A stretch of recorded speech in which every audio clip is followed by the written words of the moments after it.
Jak ciotka Hejdli dzięki łostudzie się wydała. Opowiadanie w języku śląskim czyta Johanka. Dzisiaj ostatnio tajla wspomnień Hejdli.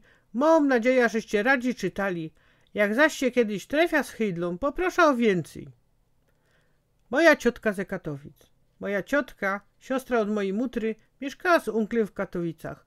Bardzo dobrze my się rozumiały, bo to była taka miastowo paniusia i dycki w ciężkich chwilach mnie wspierała. Godała jej wszystkie moje tajemnice, z którymi było mi gańba iść do mojej mutry.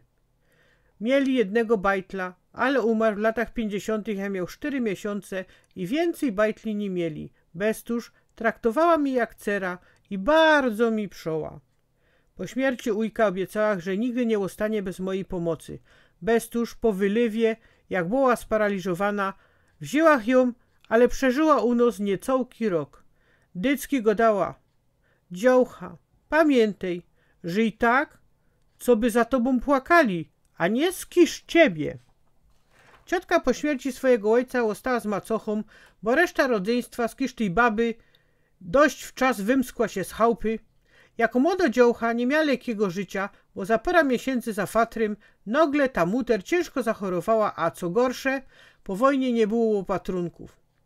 Ciotka stare bedwesze ścigła na kąski, żeby przykładać mutrze na otwarto rana, z której druh wyciekała ropa, a potem prała i ważyła te szmatki.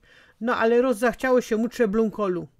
Ciotka drap poleciała na torg i kupiła, ale muter w talerzu pobibrała i łostawiła, bo w tej chorobie całki smak straciła. Ciotka wzięła ten rozbabrany blunkol i wciepła do pieca. Muter jak to widziała, była łokropnie zło, bo przeca po wojnie bieda, a ciotka zamiast jeść to dobre jodło po niej do pieca wciepła.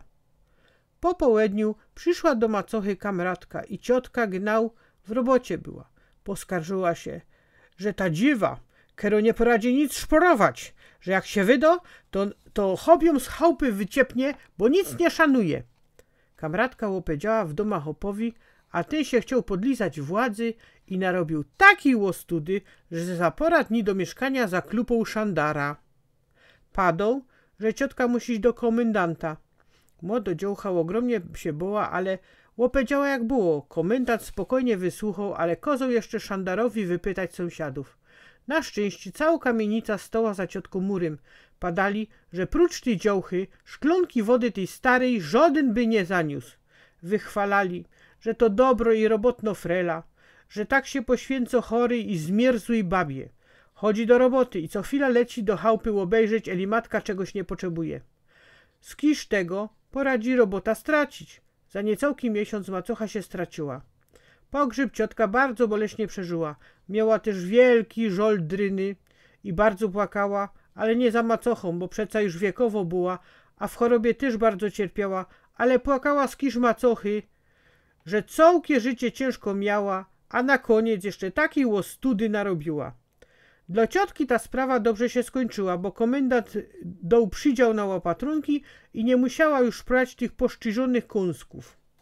Hop, kiedy narobił tej łostudy, został ukarany za fałszywe oskarżenie, a za jakiś czas po tym komendant łożenił się z ciotką.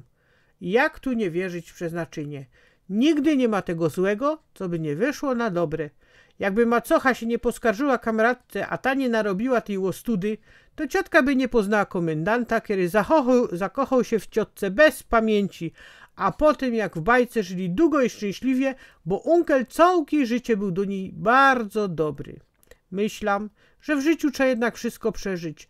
Nie eno te radosne i piękne chwile, ale też i smutki, rozczarowania, upadki, bo jakby się tak wszystko dobrze układało, to by człowiek był przemądrzały, a jednak trzeba trochę tej pokory w nos musi być. Wspomnień Hejdli wysłuchała i spisała na potrzeby strony 50ok.pl redaktor Johanka.